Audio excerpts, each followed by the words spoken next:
Alright, today we got Carnival Cruise Line stories, Royal Caribbean stories, Norwegian Cruise Line stories. We just have cruise news all over the place, and we'll get into all of it right after this.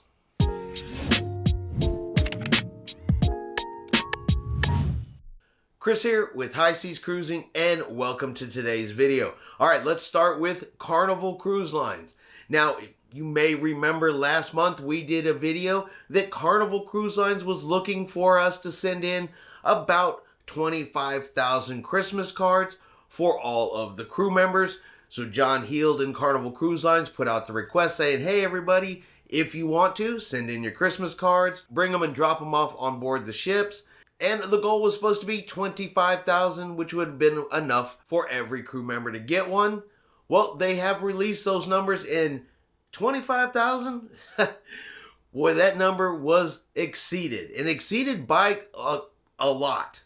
Quite a bit more. In the end, Carnival Cruise Line says they have received over 38,000 Christmas cards from Carnival fans that have sent them in for the crew members. So, Merry Christmas to the Carnival crew members.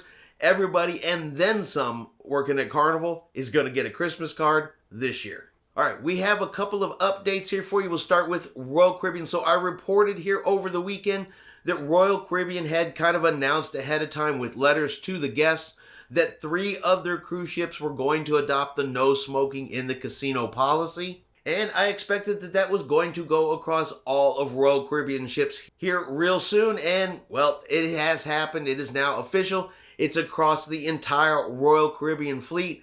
No smoking in any of their casinos. That is currently through January the 5th of 2022. But it is subject to review and re-evaluation as they go along. So it may be extended. It may not be extended. But at least for now, it is into effect through January the 5th of 2022. And they joined the long list and growing list of cruise lines that are adopting these same exact policies. So we've seen Royal Caribbean with the updated mask policy and no smoking in the casinos.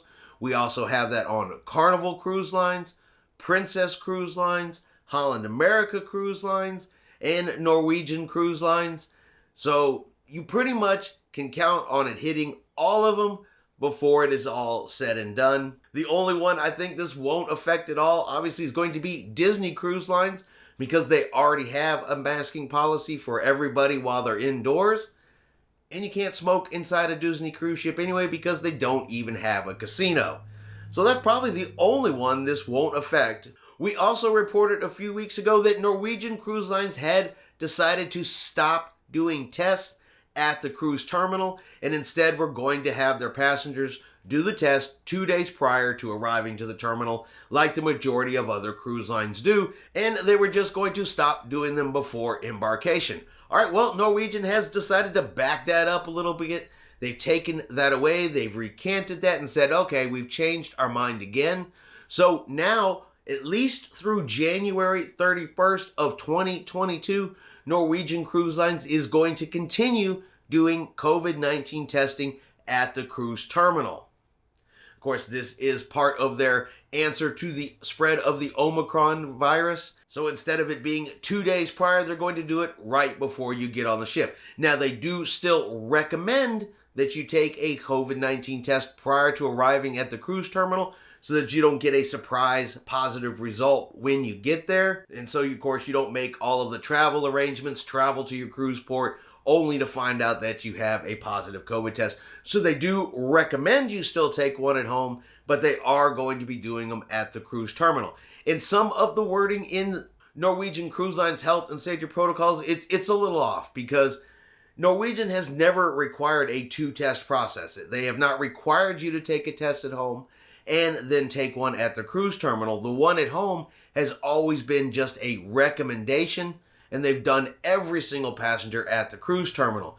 But if you read their requirements and if you read their changes they're making, it says they've gone back to the 2 testing policy, but it's really 1 at the cruise terminal, and they recommend 1 at home, at least through January the 31st of 2022. And after that, they may do away with the cruise terminal testing again, but that's really all going to depend on the situation and the current state of the virus. And we have another story of COVID on a cruise ship. Now this one here is a little bit different though. So you had Royal Caribbean's Odyssey of the Seas. She sailed on Saturday from Fort Lauderdale, Florida. Didn't get a whole lot down the way before she turned right around and went back to Fort Lauderdale, Florida. She was back again the very next day. Now, you'd think it must have been a huge deal for a whole cruise ship to turn around and come back within one day of leaving Fort Lauderdale. Well, not really. According to Royal Caribbean, it was the easiest and fastest way to handle the situation was simply to come back and disembark the passengers. So, but why did they have to disembark a passenger? Okay. Now this part, and I'm going to use these words cautiously and carefully because while this is what it says, I have yet to see any actual proof or evidence that this is the case. So we're going to apparently, a passenger boarded Odyssey of the Seas on Saturday who was symptomatic but did not disclose that to the cruise line. So apparently they got on the ship not feeling well with symptoms of COVID-19, then went down to medical on board the ship, was given a COVID-19 test, tested positive. They were, of course, immediately quarantined. Close contacts were immediately quarantined, so other members of the travel party. The ship turned around, went back to Fort Lauderdale, and disembarked the passengers, resumed sailing with no itinerary changes and no further issues. So that is the story, the way it is written. Again, I do not know how they know that passenger was symptomatic prior to getting on the ship. It doesn't say if the passenger admitted to it, somebody said it, whether they assume it. I honestly don't know, so I don't want to make the assumption that, look what this person just did. But I will say this, and this is purely for the sake of argument. Let's assume, and this is again an assumption, that the passenger knowingly had symptoms of COVID-19 and boarded the cruise ship to test positive within 24 hours and then have to be disembarked from the ship. So my question for the comments today will be, if the story is accurate, if the passenger got on there with the symptoms, knowingly got on there with the symptoms, should that passenger be responsible for any costs that were incurred due to the ship having to go back, the disembarkation process? Should they get a refund? Should they get the extra benefits? I don't know. I guess that one could be a tough question. I guess it really comes down to, did they knowingly get on board the ship knowing they had the symptoms? Or again, is that just an assumption that they got on board the ship with the symptoms? Because they would have had to have a negative COVID-19 test taken 2 days prior to boarding, and they would have had to got a negative test then. So, and if they departed on Saturday, that means they would have had to take the test on Thursday, gotten a negative test, then developed the symptoms, then tested positive, all within a little over possibly 48 hours. I don't know. I know they say the Omicron variant moves a lot faster, can incubate a lot faster. So, I don't know. I'll leave that question up to you. Do you think the passenger knowingly got on board having symptoms of COVID-19? And do you think they should be responsible for anything cost-wise that was incurred due to the ship having to go back? All right, I hope you have enjoyed today's video. If you have, do me a favor, give it 2 thumbs up.